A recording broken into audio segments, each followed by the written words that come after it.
The time is now. Let everyone in the listening audience grab their scriptures, a pencil, and a piece of paper. Listen and learn the true meaning of the Old and New Testaments of the Bible, the Psalms of David, the lost books, and the Holy Quran. There are no more secrets. All false things will perish. So come and learn the undisputable teachings of the only man that has the answers to the problems of a troubled world, As-Sayyid Al-Imam Isa Al-Hadi Al-Mahdi.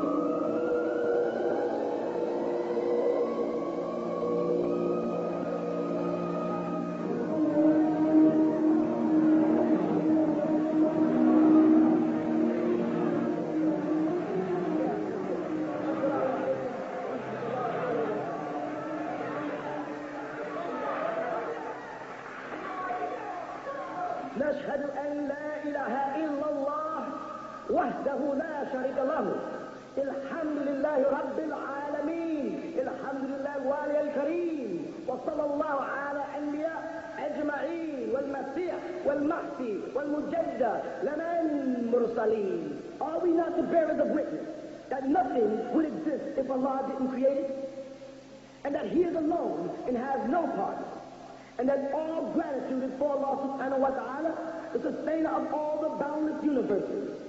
All gratitude is for Allah subhanahu wa ta'ala, the generous eternal friend, and send salutations of Allah on all of His prophets and His apostles, and on the Messiah, the anointed one, and on the Mahdi, the guide, and on the Mujaddid, the reformer, which was all sent from Allah subhanahu wa ta'ala. We send greetings and we send peace throughout the boundless universe to all. Assalamu alaikum wa rahmatullahi ta'ala wa barakatuh. And now, the true light, featuring As-Sayyid Al-Imam Isa Al-Hadi Al-Mahdi. You saying that back in the days, the giants in the earth for those days were called Jabarians. Because you have two beings mentioned right there in that quote. Right. Yeah. Jabarians is another word for them. It's from the word Al-Jabaru. That's one of Allah's names again. What I'm trying to say is the devil had took on the form of a black man back in those days. That's what I'm You're 100% right. Now something black people better realize. The first incarnation of the devil and his angels were black people. You know who they are? The Hindu.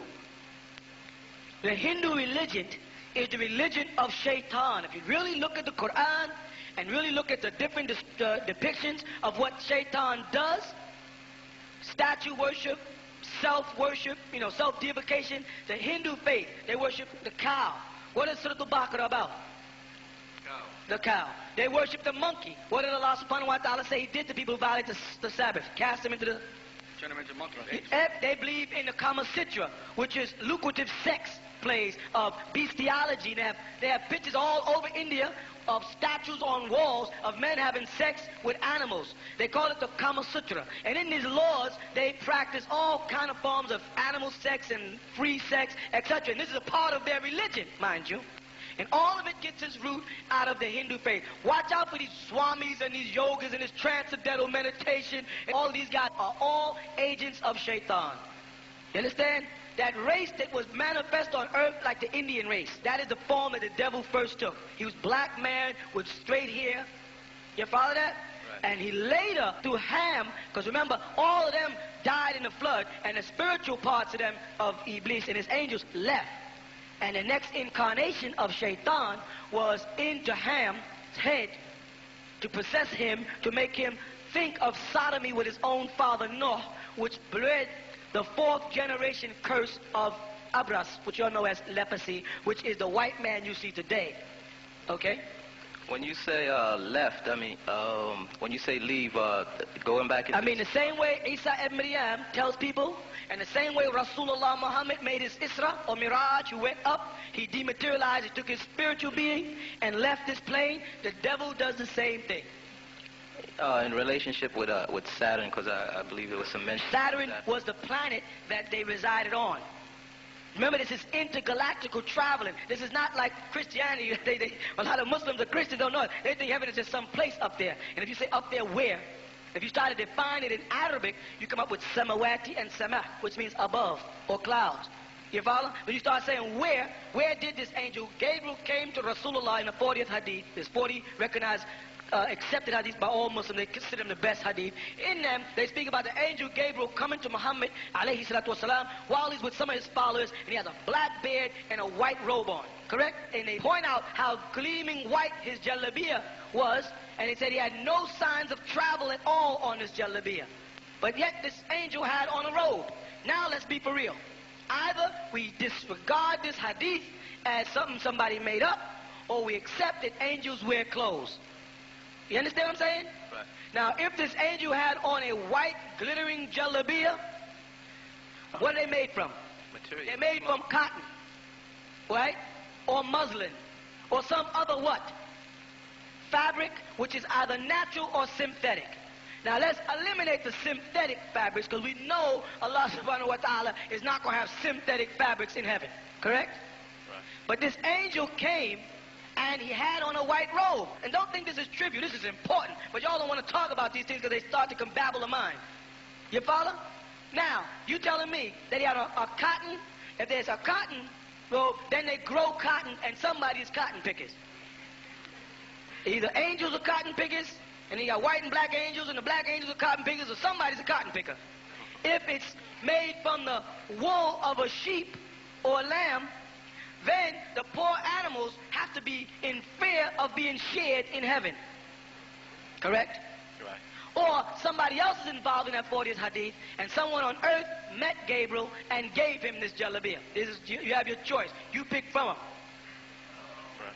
You understand? One or the other. Somebody met him and gave it to him, or they share them in heaven, or they have cotton growing in heaven. Or Gabriel was a man. You follow what I'm saying? Right. Or he was just plain and simply a man. Which means that angelic beings incarnate as regular men and take on physical form and wear clothes and break bread, like when the angels met Abraham, they sat down and ate with him.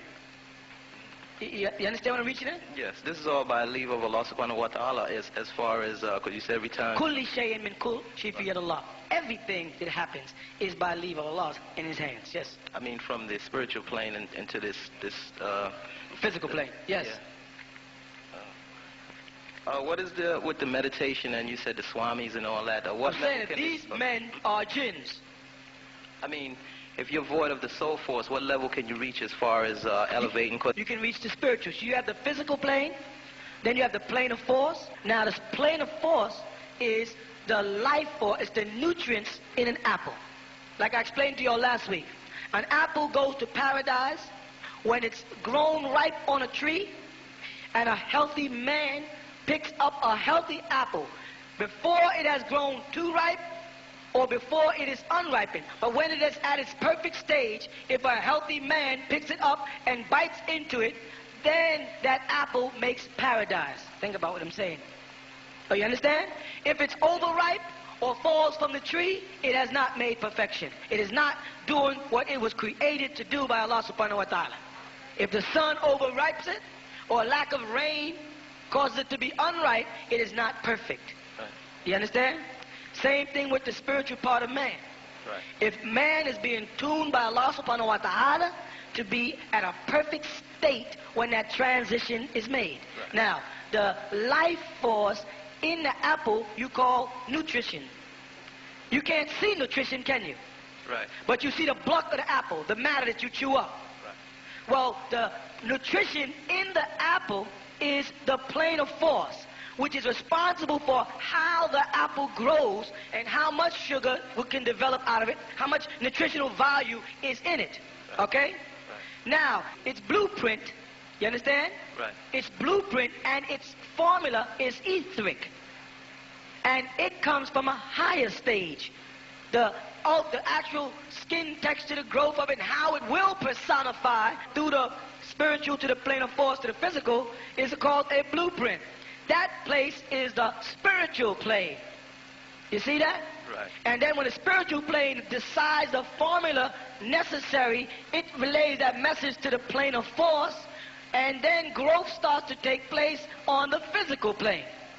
So the devil himself can get as far as the plane of force and the spiritual plane, why he's able to interfere with the elements.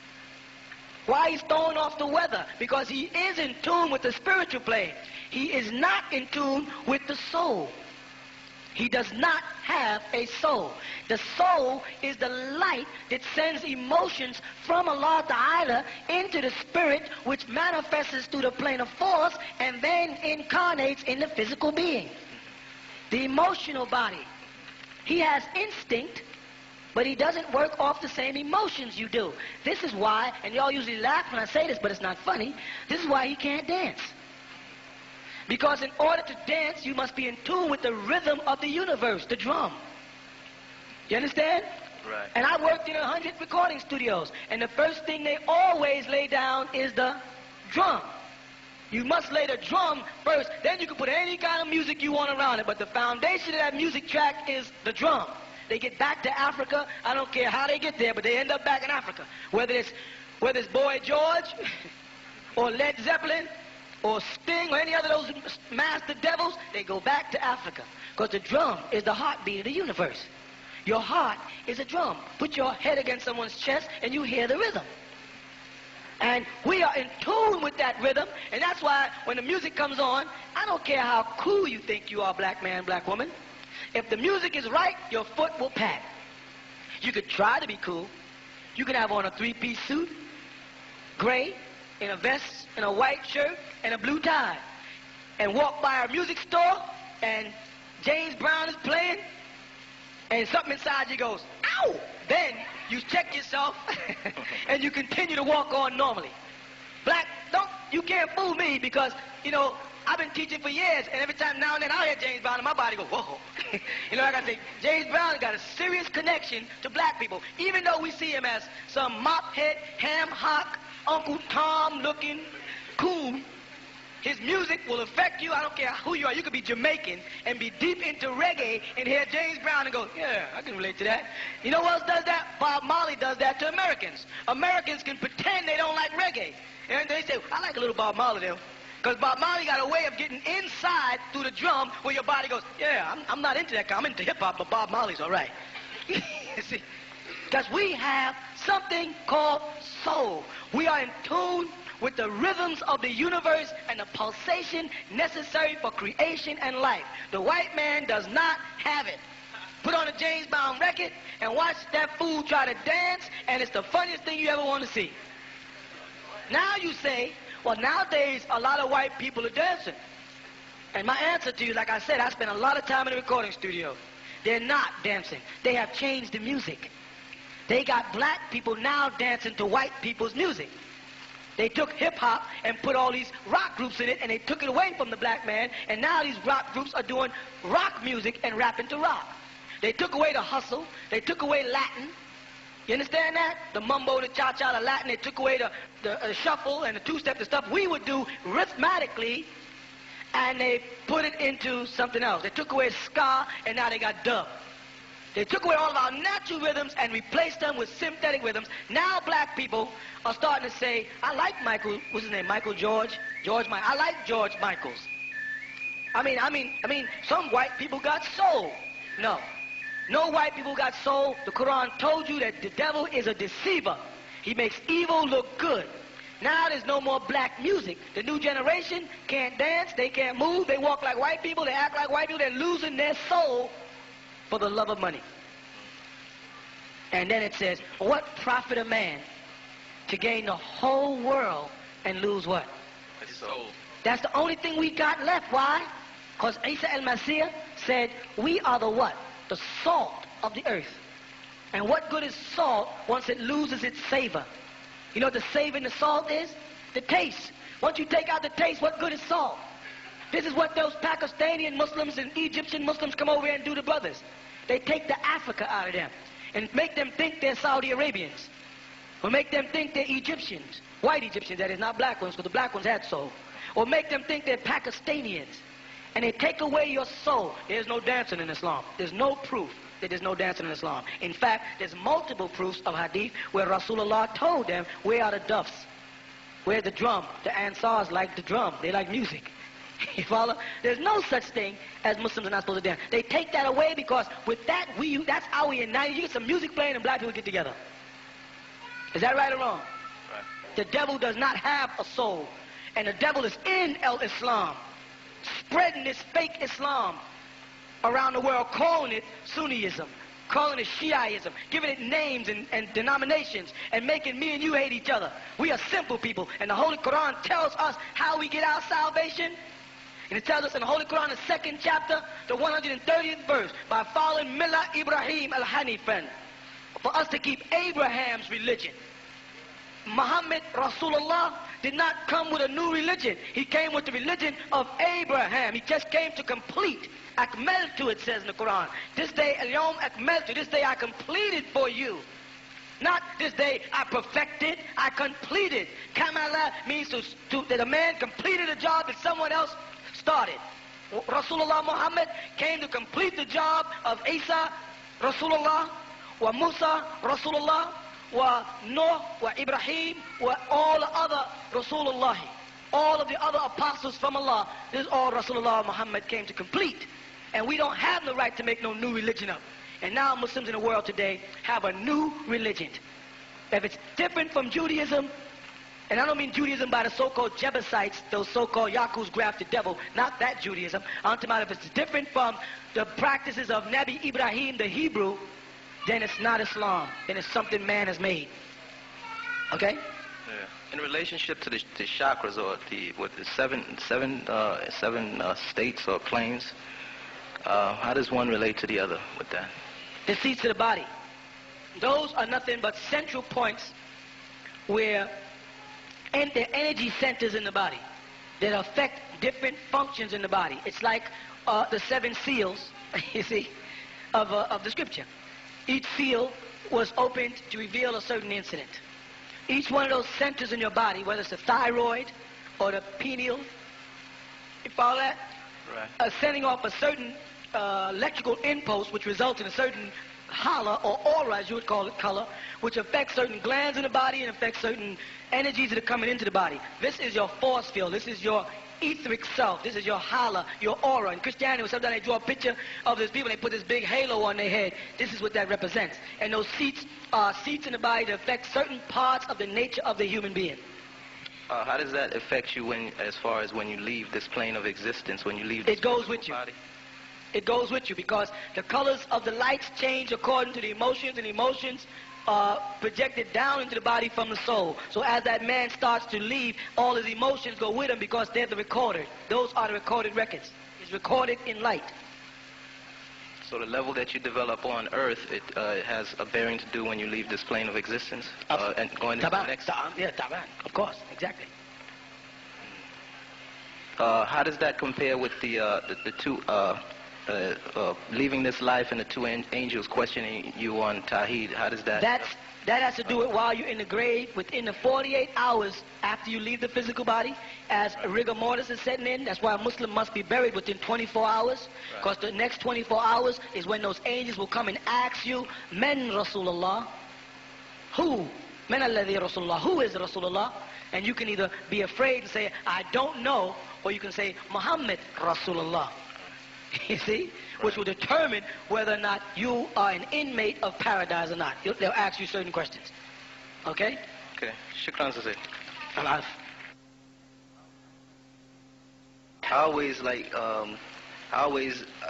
One brother before was explaining to me like taqwa, fear of Allah, and another brother explained it to me like love for Allah. The 2nd chapter of the Quran, Surah Al-Baqarah, in the 2nd verse, the very last word is the word taqwa. Yes.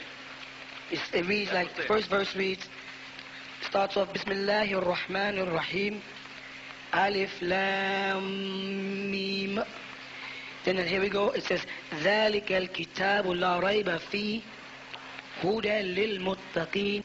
That muttaqeen right there is the word taqwa. And when you translate it, means ذَلِكَ, this al-kitabu, scripture, la rayba, does not have any doubts in it. Huda, it is a guidance for lil mutta, the ones who are very taqwa. The ones who they always say, who keep their duty and things like that. It means those who have a certain type of, that's why I said it's more than just fear, it's reverence. That is a love. You would have a love for your father. but you'd also have a certain amount of reverence for your father if he's a righteous man. You follow? So if the brother's telling you that taqwa can also mean love, there's nothing wrong with that. There's nothing wrong with that translation. Because remember, there is no real good English translations to Arabic anyway. It's so difficult to get a good English translation. I'm speaking to the brothers at the mic. Yes, but if someone said, that it could also mean love of Allah, very good. It's still a beautiful translation of it.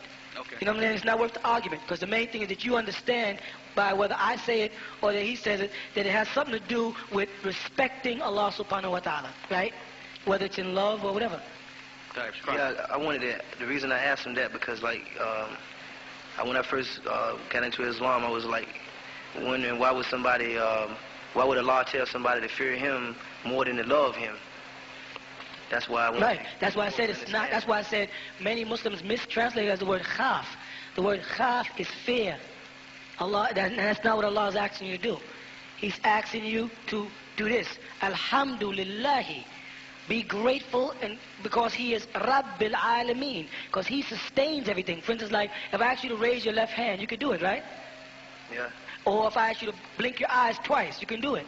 Yeah. Tonight, if you eat something, you'll taste it.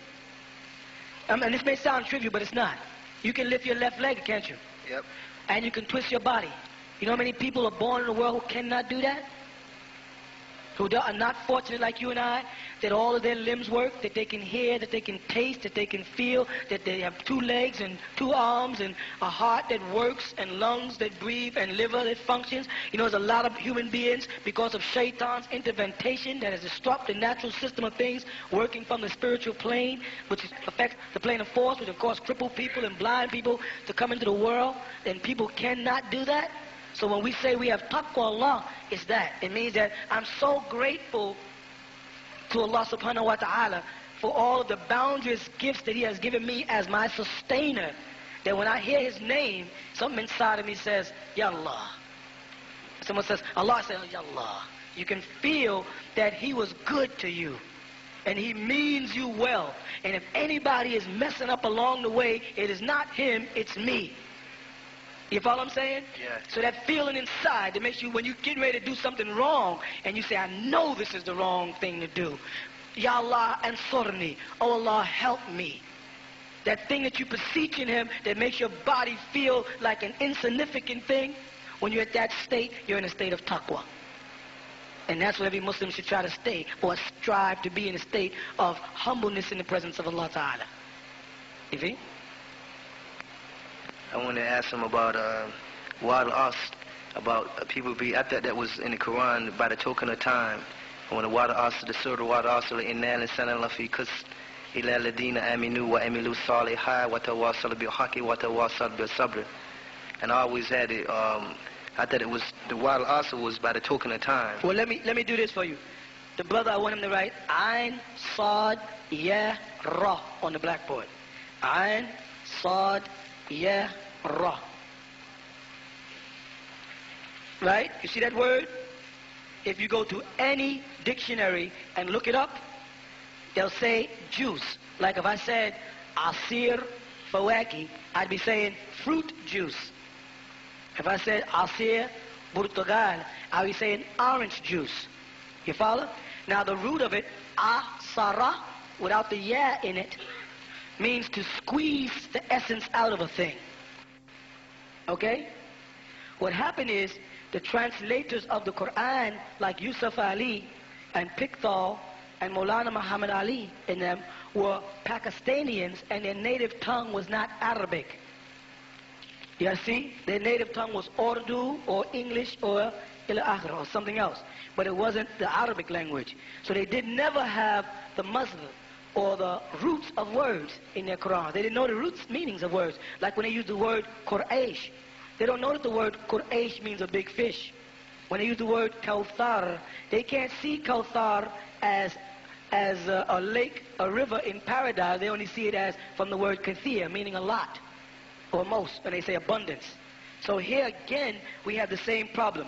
I will explain this whole surah to you because it's short, and you might see what I'm talking about, okay? All right. Bismillahir Rahmanir Rahim.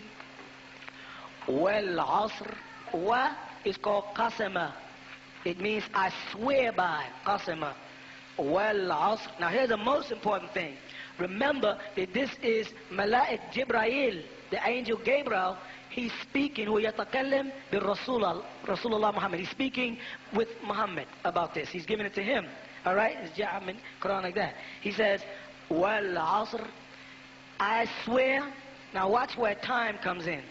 By the time, meaning that point when man is separated from his body, when he is squeezed out of his body, when he's standing there just a soul without this physical body. Wal asr, inna, surely, al-insana. Remember Allah said in Surah Al-Alaq that he created al-insan min alaq. Remember that? Khalaq al-insan min alaq, that he created man from a clot that splits. Well, that clot is that body again. And he says, after he says, by the time when man is squeezed from his body, inna al-insana la fi khusr. The word la fi means he'll be in a state of khusr, lost. If he's in a line to run a race, he's already lost before he started. So what is Allah telling us? Based on Yawm al-Akhri, and now, when this Quran is coming, he's saying, Rasulullah, based on between now and the end of time, based on that period, when man is going to be squeezed from his body and just be a soul, man is losing. He is losing this battle against Iblis, against Shaitan. He is losing. Shaitan is winning this battle. When you base it on, from this time, the year 610, when Muhammad sallallahu alaihi wasallam was starting to receive the Quran, based on then till the end of the world, Muhammad, based on that, y'all are losing. That's what it's saying. Wal asr, innal insana lafi khusr. Then he says to him, illa alladhina amanu, except. Now he gives him an exception here. Illa, except for alladhina, those who amanu. They have faith. Wa and amilu salihat. And they work to fix things. They're not perfectionists. They work to perfect a thing. The word salaha in Arabic is the same word for fixing a broken toy or fixing a wheel on a car. And the word amala as opposed to the word fa'ala. See, what they do is they take the word fa'ala and say it means to do and to work. And that's wrong. Fa'ala means to do and act in the form of a verb. But amala is to employ in the service of doing something. You understand what I'm saying? Yeah. So here Allah does not use fa'ala. He uses amila. He says, illa alladhina amanu, from the word amin, honest and trusted and faithful, amanu wa amilu salihat. Except for those who are faithful and they work to fix themselves. What do you mean by fix ourselves?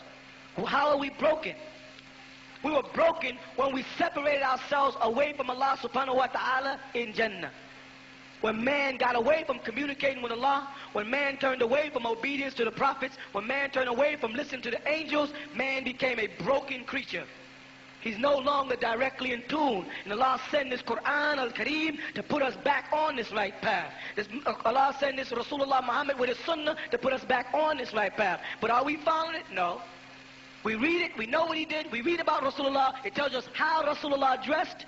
The Quran says Muhammad is the best of examples, but do Muslims dress like him? No. They still got on American clothes and they're dressing like polytheists and Christians. It says Rasulullah wore a beard. Muslims say that there, but do they wear a beard? No. But yet they say, I follow the Sunnah. Rasulullah set up a community in Medina where Muslims supported themselves. And he had laws that they lived by in that community. But are Muslims doing that? No, they're outside working for the Jew. What is the Jew? The Jew is the devil that opposes Islam. So here his brother's employed in the Board of Education or security guard or something helping the state of New York and the city, which is ruled by the devil who opposes Islam. And he justifies that as saying he has to support his family instead of us doing what Rasulullah did. Rasulullah was reduced down to nothing. The people of Mecca, his own people, persecuted them until they had nothing, which resulted in his uncle's death, his wife's death, his son's death, and he was utterly depressed. He had nothing but what? He had what? Iman. He had Iman. He had faith in Allah subhanahu wa ta'ala. That's all he had. He took that shot on faith and went to a whole new city. Left Mecca and went to Medina and set up a whole community there. Because the people sacrificed and came together and worked as one family. Of course they had differences. There were different tribes there. And different tribes have different customs about the way they bury their dead, about the way their women dress, about what they eat and what they don't eat, about what they do if someone kills somebody in their family. They all had different laws. But they came together in Medina under the guidance of Rasulullah Muhammad sallallahu alaihi wasallam, who himself was discouraged when he had that responsibility, because he was hurting inside from the death of Khadija. He was depressed himself. But Rasulullah pulled himself out of that and formed a community, and they lived together, and they sacrificed, and they worked together, and they came back to Mecca, and they conquered in Allah's name. You see? So Muslims will listen all day and say they follow the Sunnah, say they want to practice Islam, but when you get right down to it, they're still working for the white man, still living in projects, ain't trying to build, won't come and form a community together. And if a community is built like our community, they try to find things about us that they don't like. Oh, we heard they do this, and I heard they do that, and I heard they do this, and I heard they do that. They're not really Muslims because they don't follow some Pakistani guy or some Egyptian guy. Because in order for you to be a real Muslim, you got to get sanctioned by some guy who graduated from the university in Egypt. Some guy in the University of Egypt decides who's a Muslim and who's not. And if not, you're not a Muslim. Minister Louis Farrakhan, as far as they're concerned, is not a Muslim. But Minister Louis Farrakhan is doing more for the black man in America than all of the imams in Saudi Arabia together. And they got more money than he got cells in his body. But these black men in America will go over there and love them to death and talk about Minister Louis Farrakhan, try to make him look like he's not a Muslim. Minister Louis Farrakhan is 100 times more Muslim than all of the Sunni Muslims in this country because he supports his wife, which is what Rasulullah taught. He's clean. He doesn't smoke. He doesn't drink. He doesn't go out and chase women. He does all the things that Rasulullah taught. So he's a better Muslim than some guy who's walking around a long robe, a beard, smelling like perfume, but can't support his family. You better live with it. Am I right? That's right. What is a Muslim? A Muslim is a person who's at peace. Minister Louis Farrakhan is at peace with himself because he's doing something that he's been taught by a man he respects. Regardless of whether you say what the Honorable Elijah Muhammad taught him is right or wrong, he believes it's right, and he lives by it on a daily basis. Am I right or wrong? That's right. Is he supporting his own kids? Yes or no? Is he building his own nation? Yes or no? Yes. Is he dependent on some Saudi Arabian or some Egyptian from some university to tell him how to think? What are you? You're men. Where's your manhood? Some guy from India comes over and tells you because he graduated from some university, he tells y'all how to think. I'm a man. You understand that? And I'll put my hand in your hand, but I won't put my soul in your hand. And I'm definitely not going to put my son's soul in your hand or my daughter's soul in your hand. And I don't know what your soul is like. You understand what I'm saying? So this Quran here, when you talk about Surah Al-Asr, Allah Ta'ala is telling Rasulullah to the angel Gabriel that based on the time when man is going to be judged, he's losing. Because y'all think y'all got Islam down right. You are losing the battle. Shaitan is winning. Why? Because me and you are fussing about this, and this one is fussing about this, and the Sunnis arguing this here, but they can't even get together and support their kids, open a school. Everybody flies off to Mecca for pilgrimage, come back smelling all nice, but ain't got no school here on Bedford Avenue. You understand what I'm trying to say? But let me finish this surah for you. He says, إِلَّا الَّذِينَ آمَنُوا, except for those who have faith, وَعَمِلُوا الصَّالِحَاتِ, and they work to perfect, or as you say, correct or fix themselves. وَتَوَاصَوْا بِالْحَقِّ, and what they do is they tawaba, they try to turn people or raise people and spend their life out there in what? Tabligh. They live their whole life in tabligh. Let me ask you a question between me and you, because we understand each other. We're from the same blood. You understand? Yeah. When you see an Ansar on the street, forget his doctrine that you made, that some people differ what we teach. What does the average Ansar man do all day? They're out on the streets with tables or in pouches selling doctrine about Islam. Right? Propagating, arguing with people, teaching the truth. That's all they do all day. Some of them are doctors. Some of them are teachers. And some of them were ex-criminals.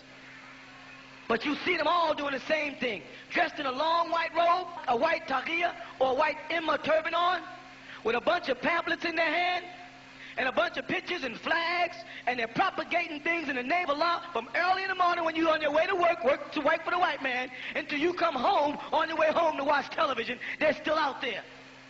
That's because we what? We amilu salihati. We work to try to perfect our people, to get them back fixed.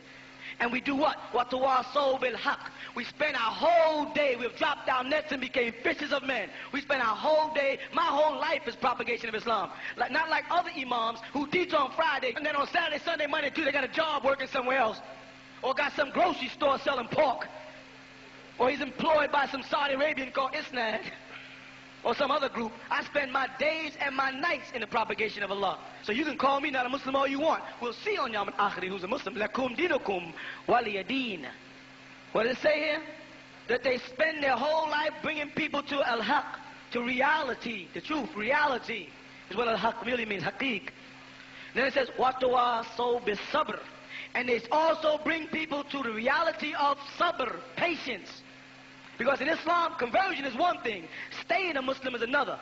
Most of you brothers who've been Muslim many years, how many guys you see in and out of their deen? Next minute the brother got a reefer. He then fell away. How many brothers you seen like that? Be for real, if you're honest. They preaching al-Islam, next thing you know they back out there kafir. And they got some justified reason why they didn't turn away from Allah. I heard this, or I don't like this, I think this. Always, you know what it always starts with? Innani ana.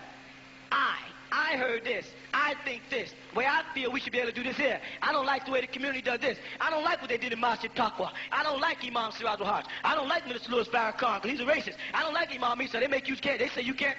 You always say about what you don't like. And they ain't got nothing to give nobody in the whole universe. Well, asr, innal insana lafi khusr. I'm telling y'all people, based on now and the end of the world, y'all are losing. Shaitan is winning because Muslims are spending time arguing over stupid things instead of the fundamentals of Islam, which is Tawheed, Wahdahu la sharika lahu, the loneness of Allah who has no partners. That's important. So that's what that says. Bismillahir Rahmanir Rahim. Wal asr. Innal insana lafi khusr. Illa alladhina amanu wa amilu salihati. وَتَوَاصَوْا بِالْحَقِّ وَتَوَاصَوْا بِالصَّبْرِ صَدَقَ اللَّهُ الْعَظِيمُ. Sadaqa, truth, is from Allah, who is Al-Azim, supreme. صَدَقَ اللَّهُ الْعَظِيمُ. That's what it means. Now, I don't know what Yusuf Ali says, or what Maulana Muhammad Ali says, or what Pickthall says, or what anybody else says. If you go in a dictionary and break each one of these words down yourself and use your own soul, get a dictionary and look at each word step by step, you'll see what it really means. Then you can take the Yusuf Ali and throw it away. With the Yusuf Ali Quran is a trick of the devil. Honorable Elijah Muhammad told his followers to use Maulana Muhammad Ali. Wallace D. Muhammad is bringing in the Yusuf Ali. Now the whole Arab world have agreed that the Yusuf Ali Quran ain't no good. But years ago when I was telling them that, they said Imam Isa's crazy. All the Sunni Muslims had the Yusuf Ali Quran. And I kept saying, that's a poor translation of the Quran. That's a poor translation. Now in Saudi Arabia, they're saying, that's a poor translation of the Quran. No Sunni stood up and said, yeah, you know what? This crazy guy from Bushwick Avenue, Imam Isa, told us that way back in 1971, that that's a poor translation of the Quran. They're not going to come up and fess to that reality. They're still giving it to their kids. Still poisoning them with this.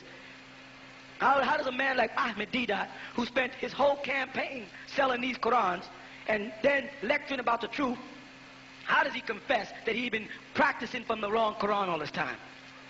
Because he's supposed to be such a scholar of the scriptures.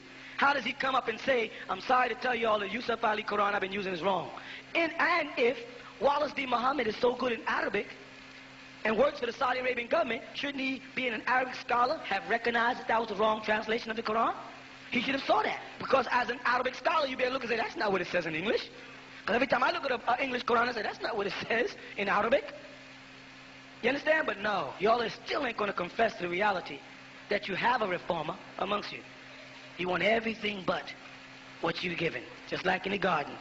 You want everything but what you're given. Assalamu alaikum. I want to ask him about the word mu'minun, and the word Muslim. A believer. Anyone can be a Muslim, but anyone can't be a Muslim. Anyone can be a Muslim, but anyone can't be a believer. That's very good.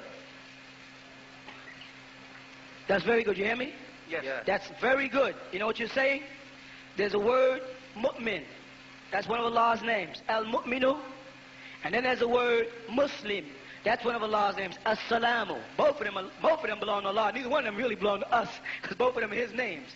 When we use the word al-mu'min, it has its root word in amana, to be faithful. Many Muslims translated as believer. You follow that? A Muslim is not a believer. A Muslim is faithful. When you're faithful, you are loyal. To believe in something, you do not have to be faithful or loyal to it. I do not like to be called a believer of Allah. I like to be known as someone who is faithful to Allah's cause. You follow that? Then, the word Muslim does not mean one who surrenders. If the brother puts on the blackboard, Sin, Lam, Mim, Sin, Lam, Mim, and put a shadda on the lamb, you follow that? It looks like a little W over the lamb. That is another form. See, in Arabic, we have forms. This is a form that changes the word from the simple word Sin, Lam, Mim, meaning bliss or tranquility, to Sin, Lam, Lam, Mim, which means to give in or surrender. Now, when we take a three-part verb like salama and give it another form and put a alif on the front, and then a sin, and then a lam, and then a alif, and a meme, we've now taken that three-part verb, which is sin, lam, meme, and added to alifs, and we will still not get double L in there. We get the word Islam, meaning a state of peace. If we add a meme on the front of it and go meme sin, lam, meme, we get the word Muslim. It still doesn't have a double L in it, or lam. It has the word mu, which means one who is. This is another form in Arabic grammar, and this means one who is of peace. If you put a shadda on that lam, you get one who surrenders. Do you understand what I'm saying? So when you say a Muslim, you're saying one who's at peace. So we can say that we are mu'min, but it's difficult to say that we are Muslims because we are faithful to Allah, but we cannot say that we are in the Darul Islam yet, the abode of total peace, because we are not at peace with ourselves yet, because the world we live in is not peaceful. So even if we make our salah 5 times a day, the air is polluted. Even you as a Muslim brother, you walk down Nostrand Avenue and some fool is cooking pork. You don't eat pork, but you got to smell this pork. He interferes with your peace, but it doesn't interfere with your faith in Allah. So it's easier to say that we are mu'min than to say that we are Muslim.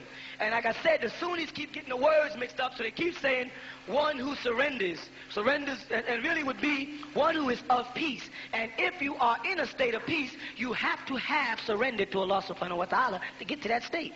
You see? You have been listening to The True Light, sponsored by the original tents of Kedar, located at 717 Bushwick Avenue in Brooklyn, New York. You are also invited to attend the Questions and Answers class every Sunday from 1 p.m. to 6 p.m. in the Hall of Knowledge at 548 Hart Street in Brooklyn, New York. And now, more profound than ever before, the Pamphlets of Peace, authored by the Master Teacher and Spiritual Guide, Sayyid Al-Imam Isa Al-Hadi Al-Mahdi, covering such topics as Who's Who on the Planet Earth, the Resurrection, Who was Noble Drew Ali, Who was Jesus' father, Who was Marcus Garvey, St. Paul, disciple or deceiver, and much, much more.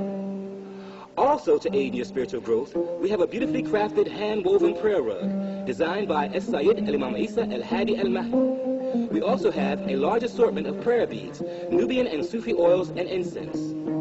The original tents of Kedar would like for you to write or call us and let us know how the true light has changed your life. Remember, above all things, truth is truth.